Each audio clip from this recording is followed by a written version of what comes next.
logiciel libre, c'est un type de logiciel qui ça remonte aux années 80 et qui est défini par 4 grandes libertés fondamentales, qui est le droit d'utiliser des logiciels, donc par opposition à des logiciels commerciaux traditionnels qu'il faut acheter, donc on ne peut pas utiliser librement, mais avec également d'autres libertés qui sont fondamentales par rapport au dynamisme que peut représenter le logiciel libre. C'est la possibilité d'étudier le code source de ces logiciels, la possibilité de le modifier, et enfin la possibilité, une fois qu'on a modifié et en général amélioré un logiciel libre existant, de rediffuser, de façon à faire bénéficier le plus grand nombre, rediffuser les versions modifiées de ces logiciels. Le terme open source est arrivé un peu après, en 98, si ma mémoire est bonne, parce qu'il y avait essentiellement une ambiguïté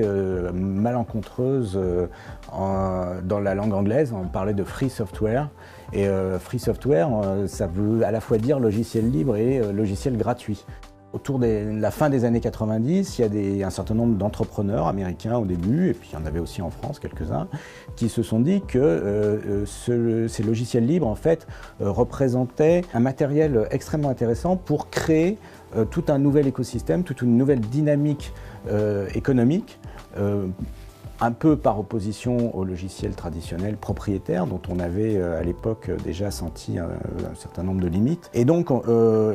il est apparu intéressant et même nécessaire de changer la dénomination, de faire en sorte de lever cette ambiguïté entre logiciel gratuit, donc qui ne peut pas donner lieu à la création d'entreprises, création d'emplois autour de ces logiciels, et au contraire une appellation nouvelle. Bon, les gens ont inventé open source de façon à au contraire légitimer